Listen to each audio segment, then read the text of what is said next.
is NTV.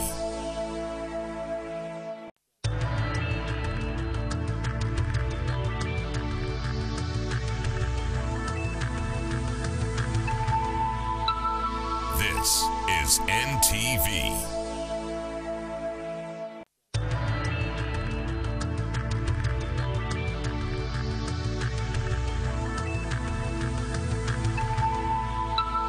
This is NTV.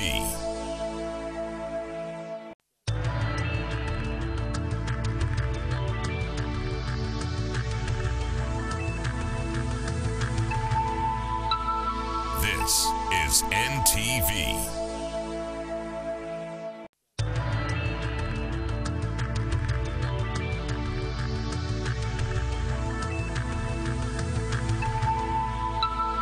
This is NTV.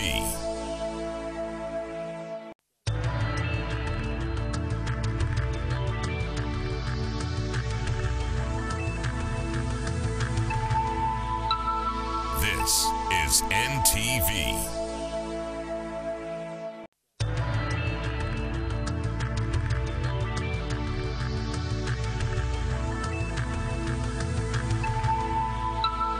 This is NTV.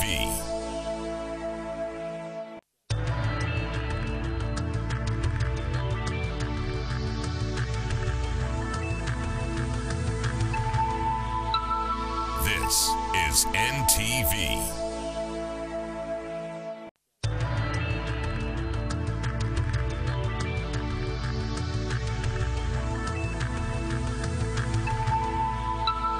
This is NTV.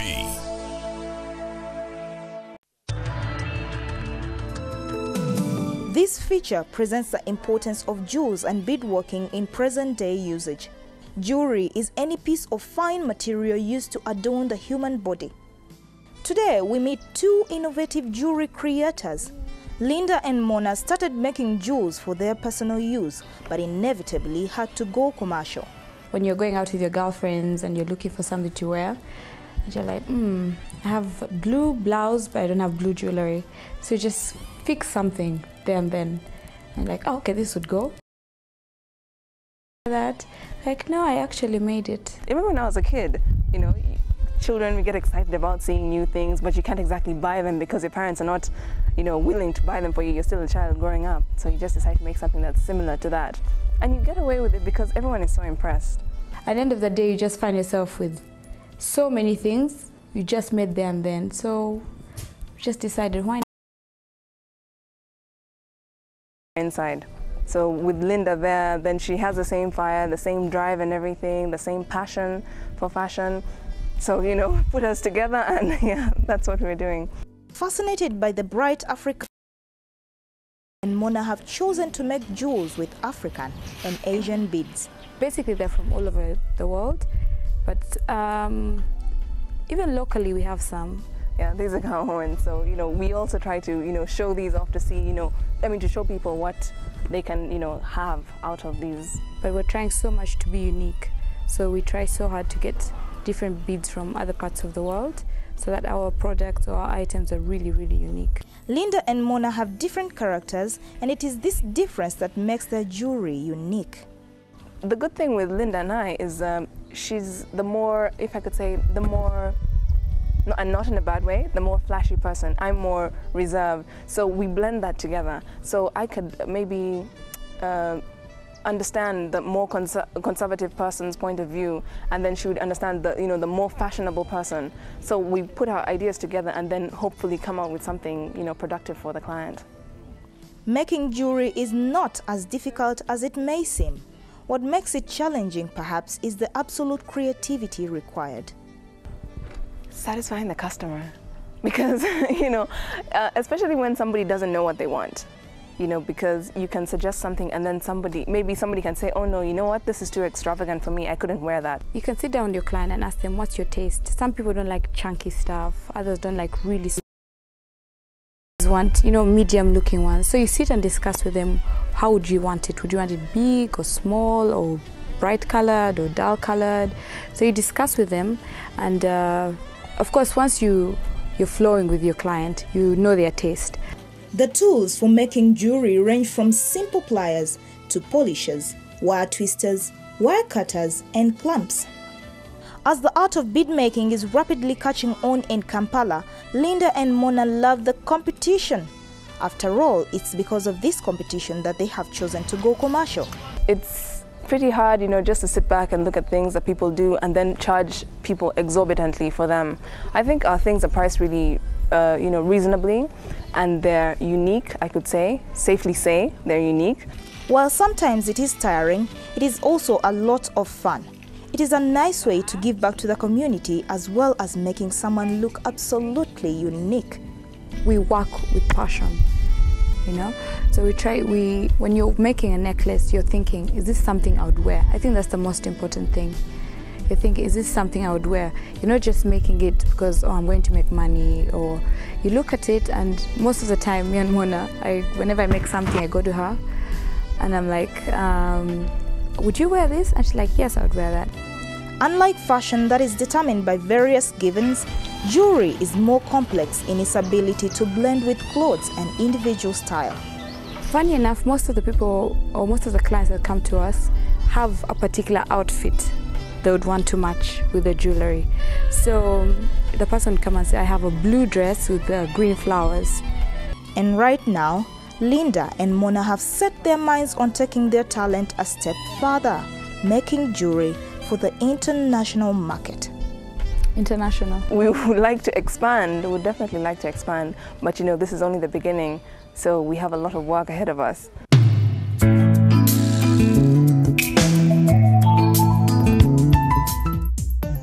A former student of fashion and design and now an energetic designer, Daphne Chaligonza tells us what drew her into the industry. I am a person that likes more than 2 colors. If I see anything with 3 colors and it looks good, I'm like, wow.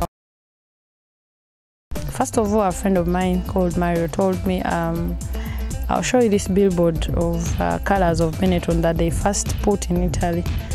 So I was like, okay, let me see that. And it was just rough with all these colors, red, yellow, black, blah, blah, blah, all colors there. But it was so nice. I said, wow, I like it. Then he said, but everyone was annoyed. Everyone said, what is this designer about? Having produced outfits for many different functions, Daphne believes that her clients are her pace-setters. Many customers, when they want something very nice for a big event, they don't know what they want. Whatever they find is not good enough. So they tend to say, okay, I've come here, but I don't know what I want. I just want something. First of all, the easiest way to get them to show you what they like is you get them just magazines. Daphne stresses that Impressionism is the newspaper of the soul. She uses a wide range of colors to match body size and skin complexion. For example, if someone had big hips, I would advise them to go for dark colors because they make the hips look smaller. If someone is small, they can go for something bright. We'll take, for example, a body like this. This is an African body, a typical African body. They are normally small up and then they are wide at the bottom. So for her skin color, would want to brighten her up a bit. So I've thought of this a little bright fabric that is dark and bright. So the bright bit bust, and then we have the dark bit on the hips to make them look smaller. Then this would go nice with a Nigerian headgear. Daphne has also designed a range of outfits from the simple casual to the more sophisticated for celebrities on the Ugandan music scene. I've done a lot of costumes for Blue 3, and I've seen these outfits for the carpets like Palm Awards, Goat Race, or whatever party she goes to, I do clothes for her. I also did Irene Nambiru's evening wear, African evening wear for the Palm Awards. I have done something for Juliana Kanyomozi. I did for Doreen Kayongo a creative wear for her Miss Makerere. I've done all Alex Mukulu's costumes since I don't know when. it's not so hard for me to design for them because they always have a look they want. Most of them will come with a magazine. So when Irene told me that, I said, okay, do you mean this? You know, then I drew for her stuff, and then most of them would want to see a picture. So I got pictures out. Then she saw a picture of the Miss World from Nigeria and said, I would like this. For Cindy, she was visiting Italy of recent. She went to a Gucci shop and saw a lovely dress made out of denim. So when she came 2 days before the Palm Awards. So she came and told me, you know what, I saw this lovely dress at the Gucci shop. It was denim. I just want anything with denim. So I said, cool. And that's it. So I sat down, got denim, did some embroidery on it, and I haven't made for her, I'd never made for her something red, so I mixed it with red linen.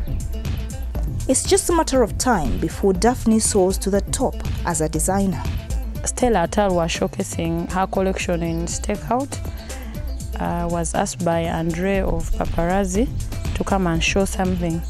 So I showed a sackcloth that I put beads and many bright colors on it. It was kind of a creative wear. I see myself in 5 years with more customers, collections. Like I think in 5 years I'll have 5 collections, and then I'll have a shop full of clothes that people can come and buy. Because right now I don't have so many stuff for people to buy. Yeah, and then I see I'll have more money. Maybe I'll be married, I don't know. Daphne stays committed to seriously contributing to the development of the local fashion industry and the more inspired.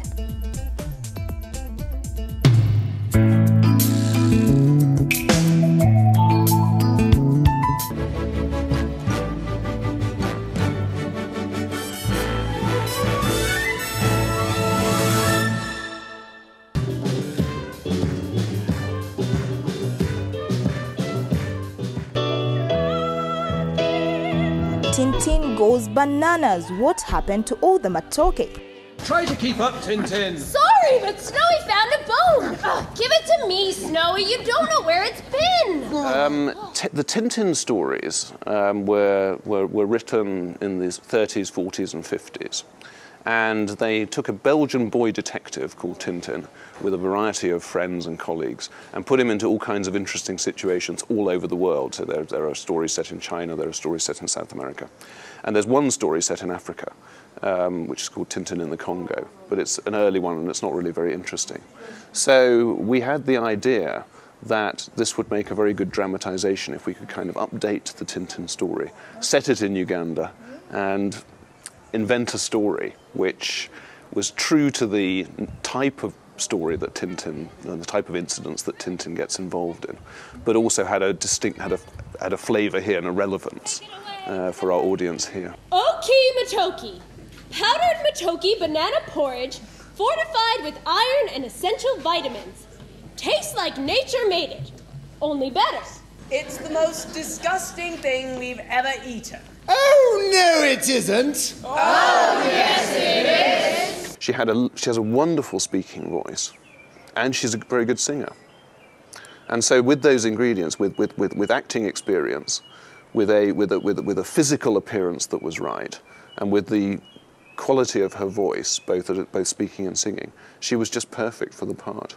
Missing matoke. Vanished gorillas. My investigative journalist nose smells a rat. Oh, my nose smells a bone. Oh, please, Tintin, I'm so hungry. Down, Snowy! Bad dog! You mustn't eat gorilla bones. It's not respectful. Yes, Tintin. The villain in the Tintin stories, or one of the villains in the Tintin stories, is called Rastapopoulos. And he is a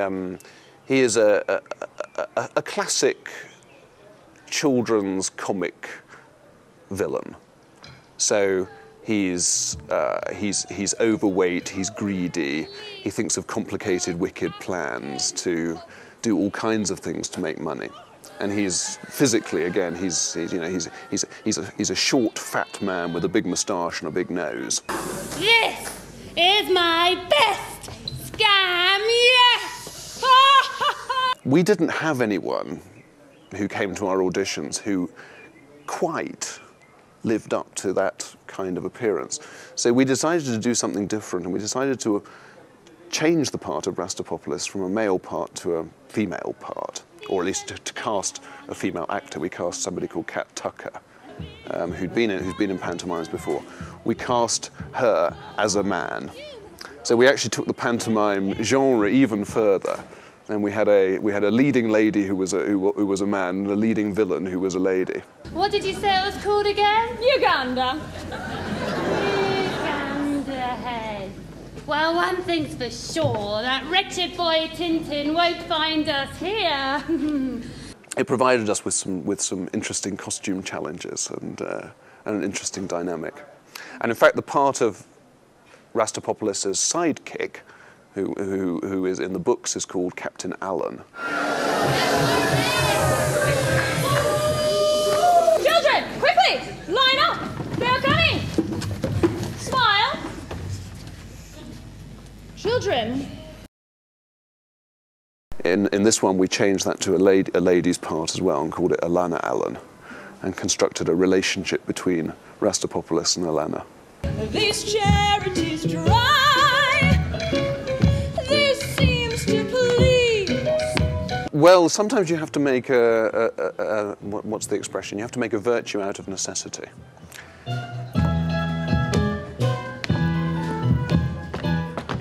stepped on my butt! Oh, shut up!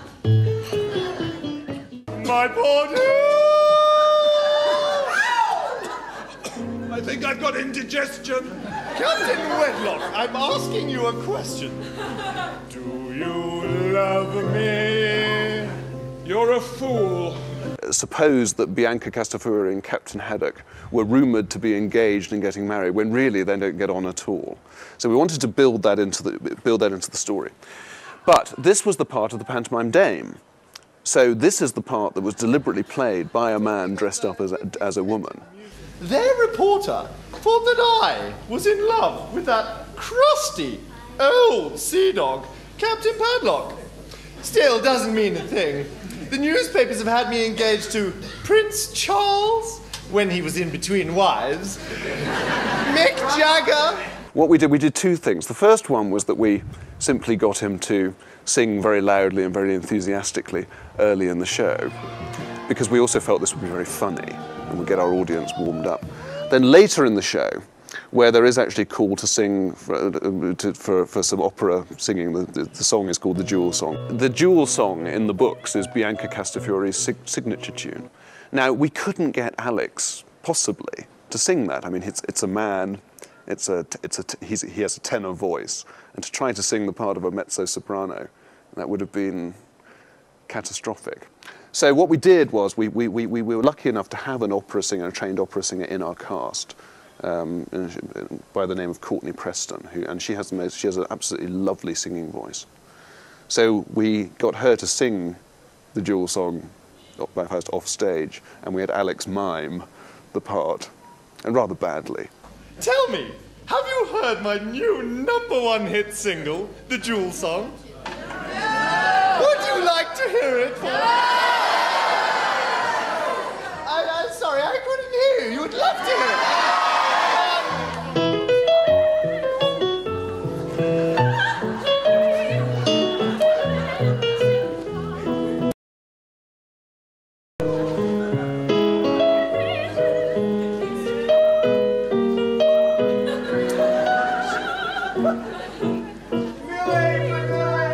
I spent a lot of time reading the Tintin stories to my boys, particularly a few years ago when they were a bit smaller, but they still like to read them.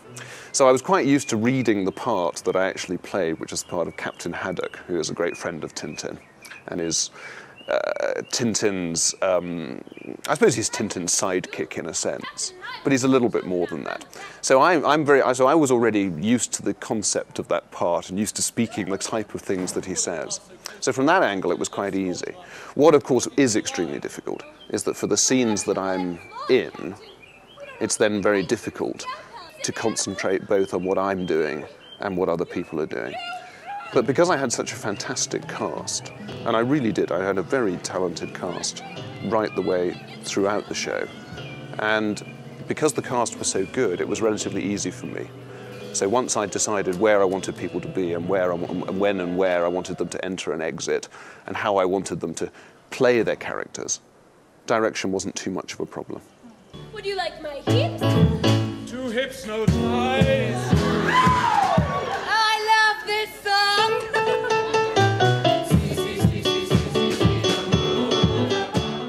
Everyone enjoyed themselves. The rehearsing process was relatively straightforward. The music was fun. It was an enormous amount of fun both preparing to do it and then actually performing here. The bad Grace and Patrick are reunited. The gorillas have been saved. And nobody in Uganda will have to watch another Okie Matoki ad ever again. That makes me feel like singing!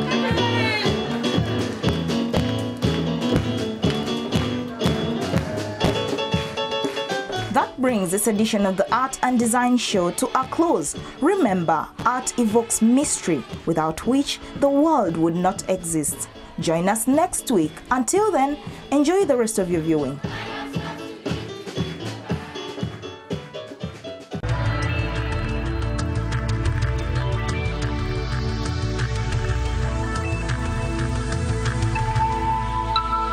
This is NTV.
Today on Showcase Uganda, we continue our sojourn through the magnificent wonders of the Rwenzori region.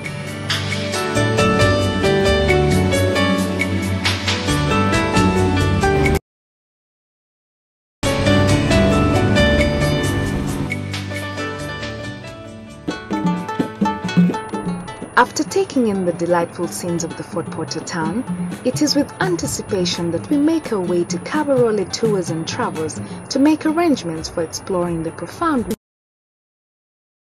district. Here, you can organize for a four-wheel drive car which will venture into the wilds of Bundibugyo. You can also hire a boat to traverse the wondrous waters of Lake Albert or a bicycle to experience the refreshing mountain breezes and get a real feel of the countryside.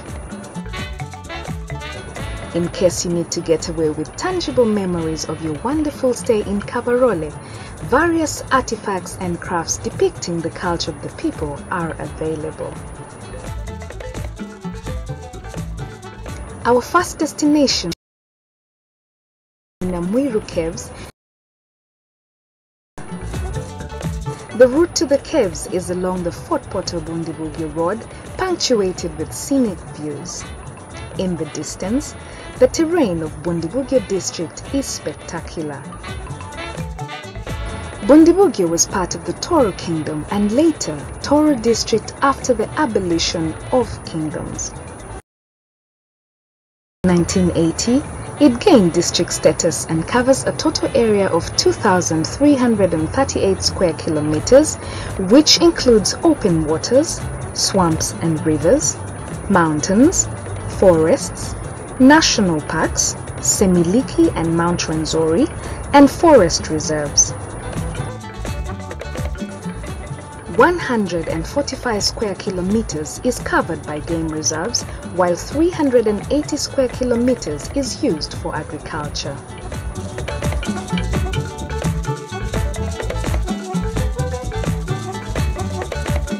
A bimodal rainforest pattern has contributed to these features, in addition to other resources like minerals and physical features, which make the district an outstanding tourist center.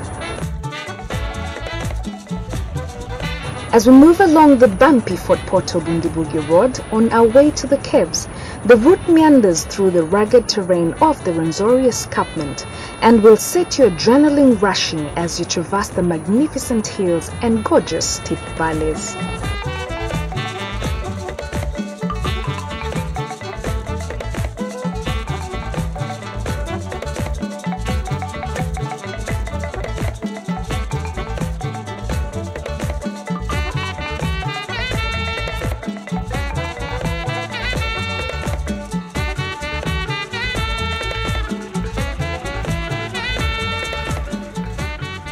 We finally arrive in Nyakasura, which is 10 kilometers away from Fort Portal town and is the traditional home of the Batrezi, who were believed to be demigods and lived in the 13th and 14th centuries.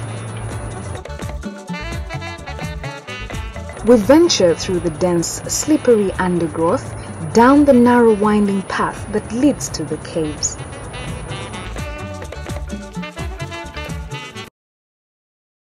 Into the green world of moss and fan is heralded by such beauty and calm that we're completely overwhelmed. Hanging rock pillars broken down by chemical reaction between water and salt in the course of the years have formed breast-like pointed small pillars from which a greyish watery substance slowly trickles every few seconds. The white substance represents breast milk. Coupled with overhanging climbers intertwined with rocks provide such beautiful scenery that we are left breathless.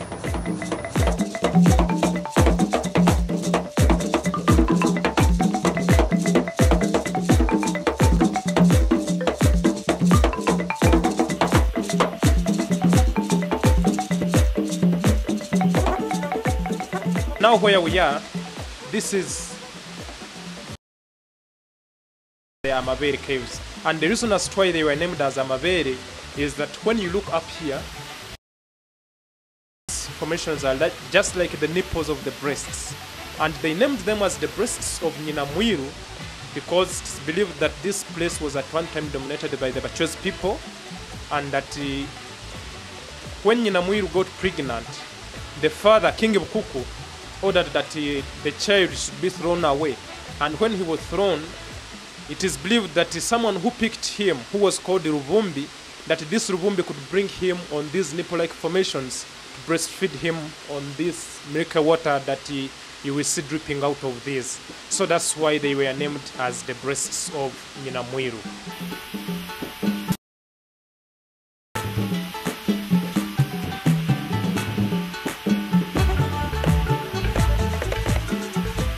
This rock you see is just made up of lava, and it's a porous rock. And this water you see dripping out of it is hard water which contains calcium carbonate. And as this water percolates, carbon dioxide is being dissolved, and we then have a solution of calcium bicarbonate, whereby when that solution comes out, it settles there for a period of time. And during that process, there is evaporation. Carbon dioxide evaporates, leaving behind only calcium carbonate, which calcium carbonate keeps on being deposited with the other calcium carbonate, and it keeps and increasing in size, coming downwards. And because of that increment in size, that's why we say that it is forming something which we term as a stalactite. And the stalactites are those upper formations on the surface of the cave, on the upper surface of the cave. And when that same water drops down, this time it joins to form what we term as a stalagmite. So the stalagmites are the ones that come out from the bottom of the cave. They keep on coming upwards while the stalactites keep on coming downwards. And those two keep on forming. And when they join, they form up one thing like that which we term as a pillar or an earth pillar, which is well built by calcium carbonate, which calcium carbonate builds our bones or all our teeth. This is the same thing you see forming up these things here. Just above the caves, the steaming sounds of the magnificent waterfalls beckon.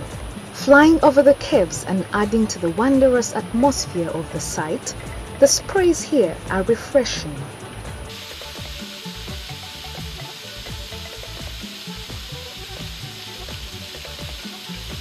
That waterfall we have been seeing is what we term as Nyakasura waterfall. And the river where that water comes from is called River Kamteve, which is up there, and it originates from Mountain Rwenzori. So from here we term it as Nyakasura River, not until it joins to one of the biggest rivers within Fort Portal town, which is called River Panga.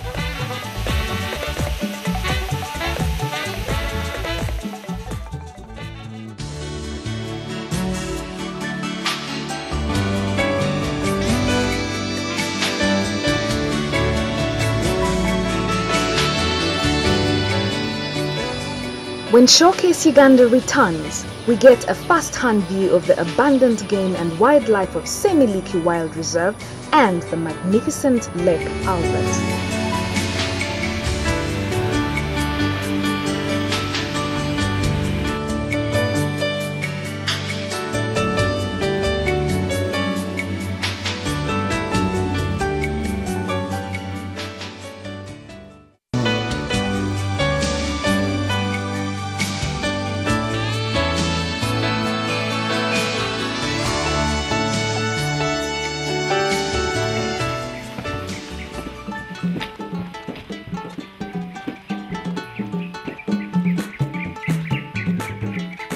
From the caves, we push through the lush slippery foliage to our next destination, the crater lakes, which are another attractive feature of the region. On your way to the lakes, you will encounter gorgeous and captivating scenery of hills and valleys. Among all these, Kyeganwa Hill stands out. This steep hill is also named after the locals' experience while climbing it. Kyeganwa implies that people of the area hate climbing it because of its steepness compared to other hills surrounding these lakes. Our next encounter is a dried up or dormant crater lake locally known as Kaigodi, which is circular and covered by greenery, evidence that it's defunct.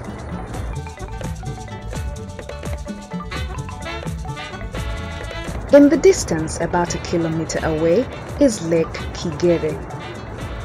This famous lake is 1,050 meters deep and named after its physical features as it resembles the shape of a human foot. Rebikere Crater Lake, sited at the left-hand side of Lake Kigere, is also named after its historical memories from locals of the unique frog species which were common from this lake. After an overly captivating though tiring day, we make our way back to the camp. At the campsite, the scenery and tranquility are simply overpowering. This is a home to a local resident, Rubo Mbora. Set in a quiet atmosphere, this home is reasonably furnished for your accommodation, or you can pitch a tent in the available campsites for a fee of only 5,000 shillings. Besides, there are also well-tiled cottages that go up to 50,000 Ugandan shillings. In this environment, visitors can enjoy the natural fresh breezes of Nyakasura village. For nature lovers, this is a place with an abundance of different forms. It is ideal to spend a few days and get a real feel of the true African jungle.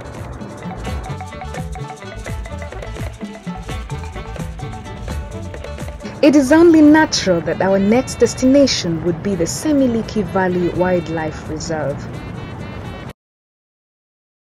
Valley between the Rwenzori Mountains and Lake Albert.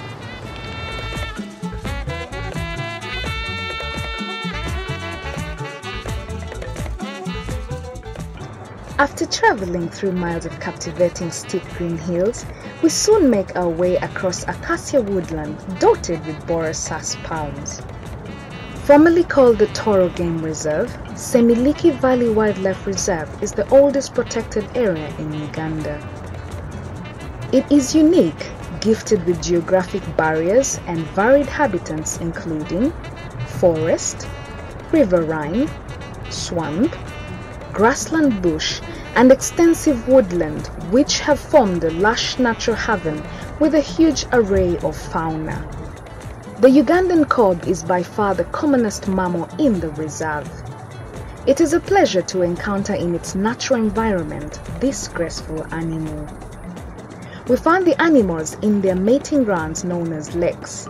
Here, each male marks its own territory with its own females and will defend it from any other male invader. Male territories are smallest and most highly contested in the center of the lake, where most matings occur.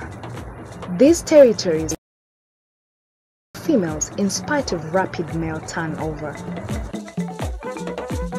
Here in the jungle law prevails. Survival of the fittest, and thus the female cobs which only visit the lakes to breed will mate with only the strongest males in order to produce offspring which will survive in the wilds. In areas of lower population density, males are spaced further apart and hold their territories for longer periods of time. As we cruise through the woodland, we soon come upon the warthog.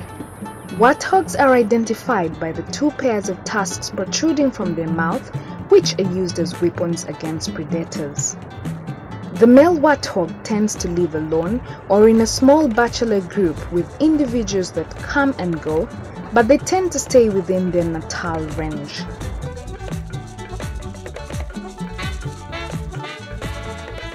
Another mammal prolific in Semiliki wildlife.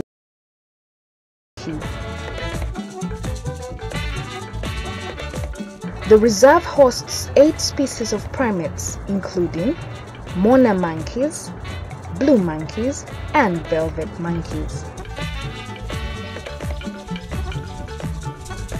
The sight before our eyes is truly enchanting as the monkeys frolic among trees, apparently unconcerned about our interest, keeping up an incessant chattering which we found quite engaging.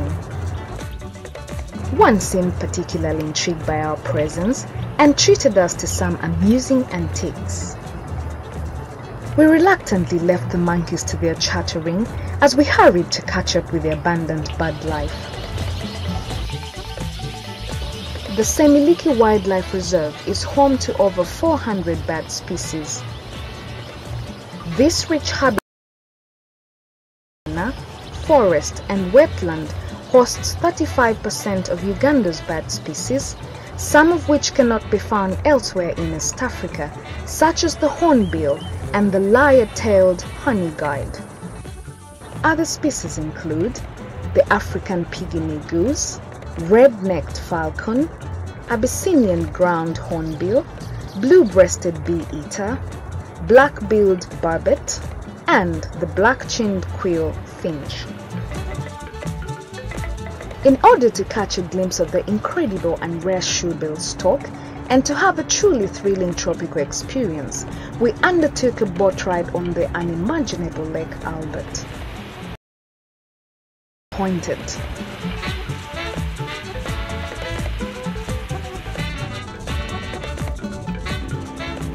The lake lay before us in all its splendor, a superb work of nature. Racing over the glistening waters of the lake in a local motorboat, overhung by the magnificent mountains on the shore, is an exhilarating experience. Here you can get to see more bird species as colonies keep darting in and out of their nests and spreading out into the sky.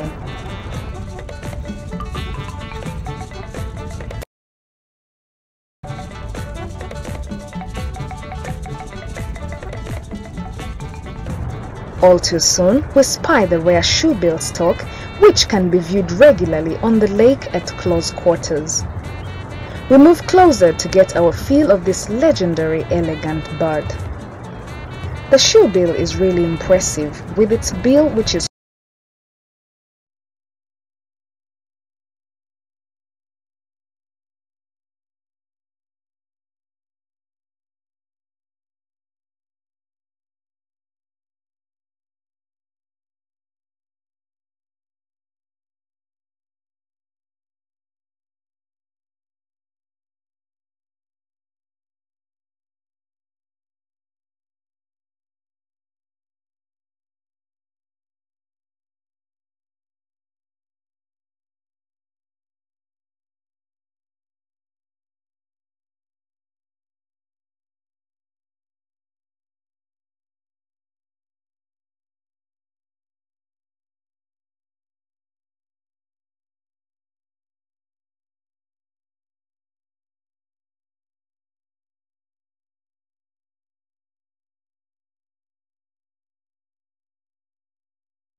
and the tropical rainforest extending to Ituri Forest in Congo.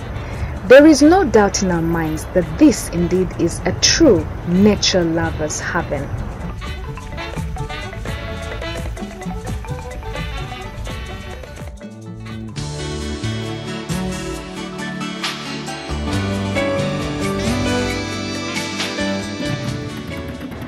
When Showcase returns, experience the relaxing atmosphere of Fort Portal with its rhythmic sounds of traditional dancing.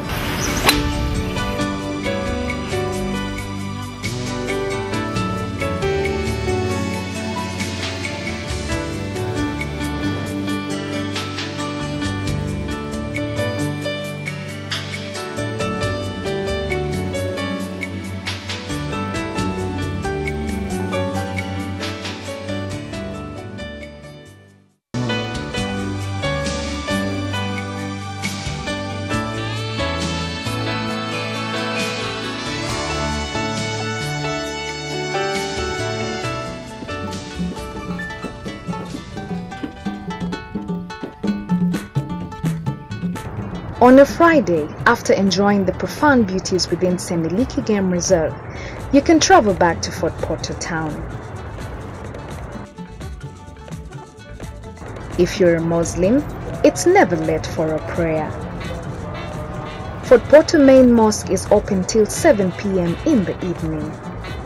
Located 15 meters from town, this mosque is a meeting point for most Muslims in the area.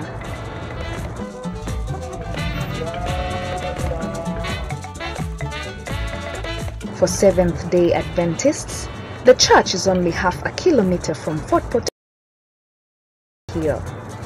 Here, the believers of the Sabbath gather and worship the Almighty.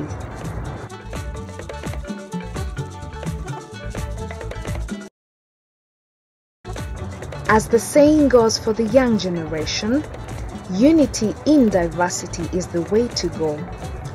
Sunday morning is more exciting when queues of local residents rush to worship.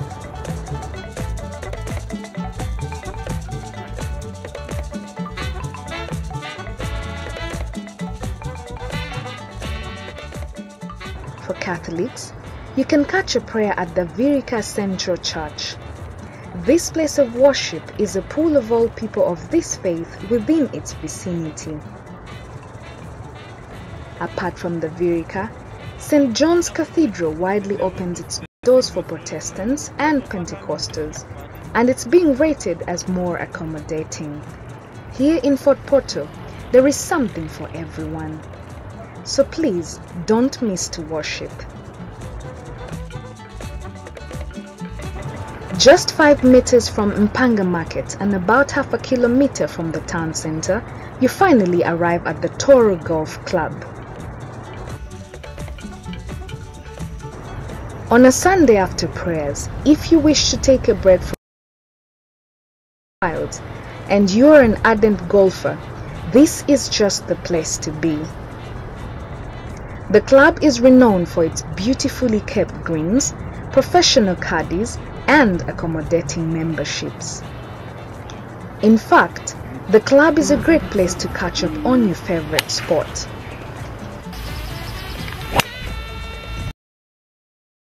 The memorial stone of Sir Gerard Porter's fort, after which the town is named, can also be viewed at this site, now the site of the golf course. It is believed that here, among these stones, lie the footprints of Sir Gerard Porter. At the end of your stay in the district, you will be able to carry away with you a wealth of memories of the real Africa.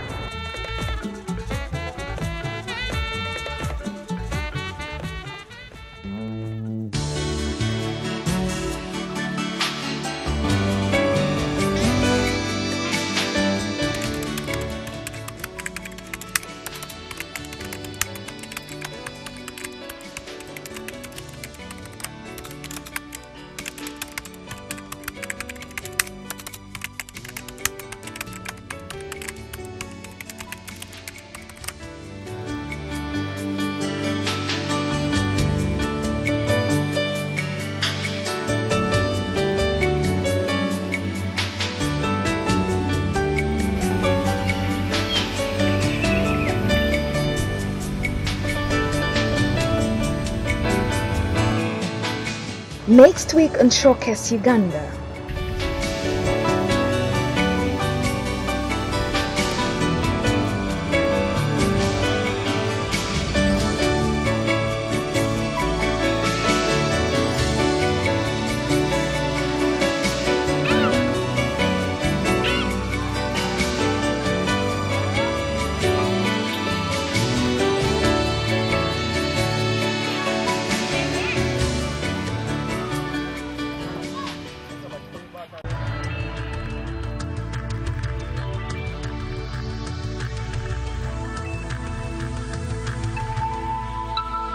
This is NTV.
This is NTV.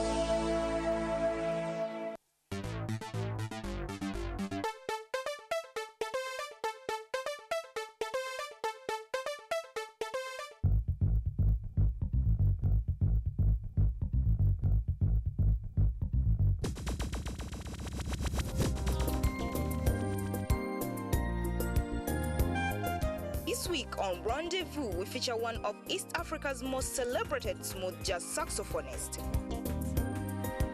And find out which video has made it this week on the Rendezvous Countdown.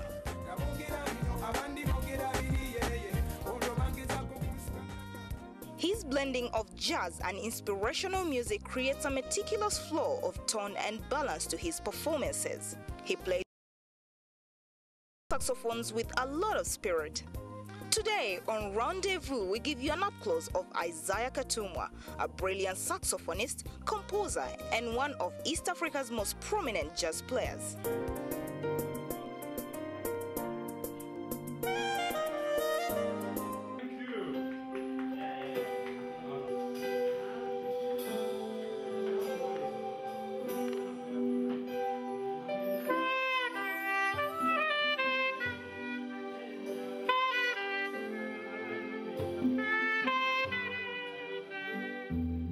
Isaiah's style of music comes from his early exposure to the rich blend of cultures within the Ugandan society, ranging from traditional music to church hymns.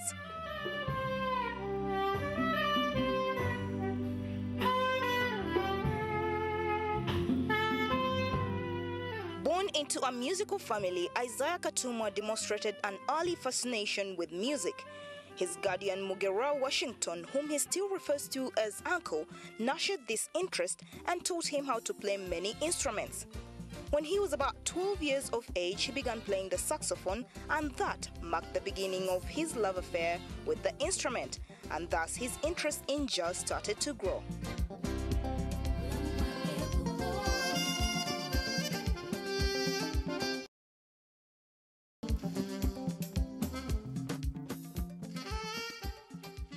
I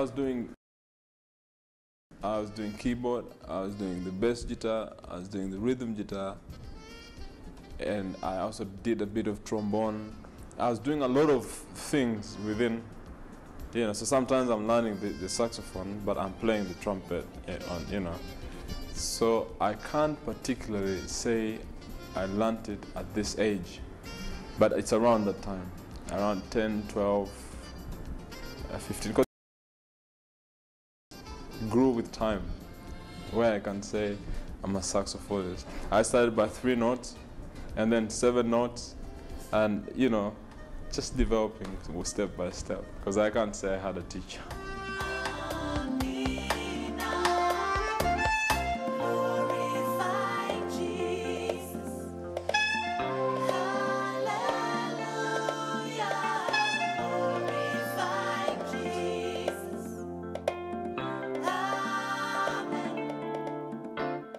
Growing up as a child, it was a bit painful, and the only hope and joy I had was in my books and my music, and I had no choice.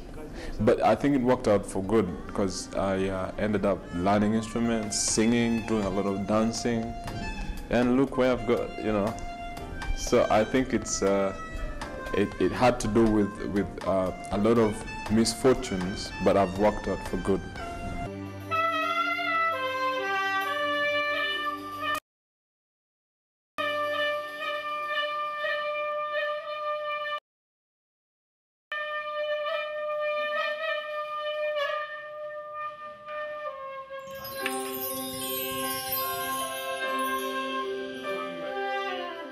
Isaiah started out by composing his own music and pretty soon launched his professional music career as a jazz player to be contended with.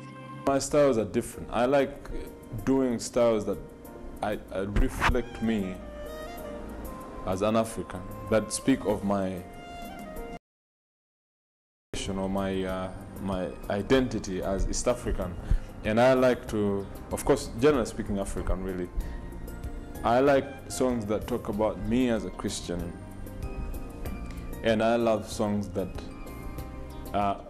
bringing the jazz out of me. I mean, I love jazz. You can't deny that. So all the elements, I just love something that can actually reflect that. If it doesn't reflect the African in me, it will reflect Jesus. If it doesn't reflect Jesus, it's going to have some smooth jazz kind of sound.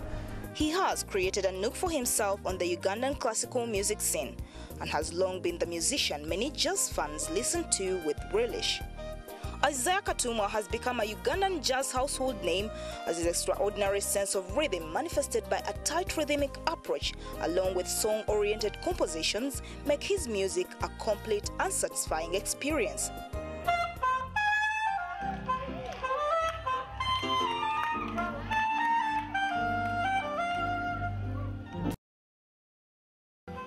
I've got a friend who was writing a lot of good music, and I thought that because he won't do it, he was writing saxophone music, but he's not actually into doing it, you know, because he's not playing saxophone. So I thought, besides doing my own stuff, I could, you know, do his stuff as well.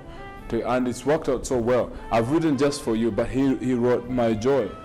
So I interpreted it my way, which sounds a little bit different, but the skeletal body is his, and I would still say that he wrote the song, even though I played it completely different. It's got a different, it's a different approach. It's a different approach, but generally speaking, most of the songs are written by myself.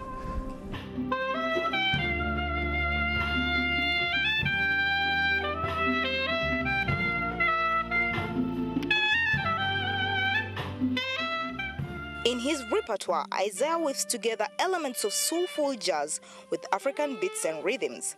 Whenever he performs, he is comfortable with the tempo and a wide variety of musical styles, from classical to African jazz to gospel.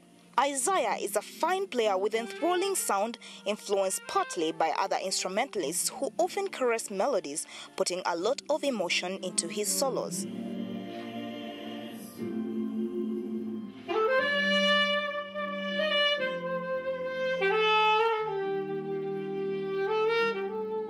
I consider people's enthusiasm and connection to their instrument, if they can communicate through the instrument what they feel about the song. And secondly, the experience, attitude. You know, being gifted is not enough. The attitude, the way you communicate. So John Bash, we've always been friends. He understands me. He knows me. The guy on the drums is wonderful. Shaba. He's very humble, yet very skillful. He knows what you have to, or he will also ask you, is it right? Is it sounding good? Or is it, you know, rather than thinking I am the drummer, I am in the office, so I know what is right, you know.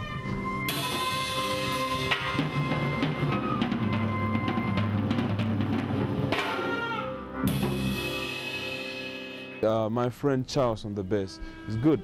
He has always had me get on to step, you know. This singular mix of influences characterizes Isaiah's instantly recognizable and individual style. In 2001, Isaiah released his first album that featured tracks like We Will Worship You, King of Kings, I Will Do Anything, just to mention but a few.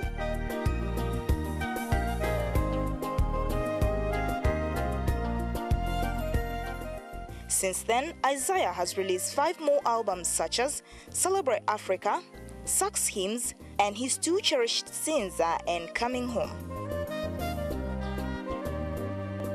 Isaiah's glorious touch takes our old favorites and gives them a whole new meaning, a new perspective, making music to fall in love with all over again.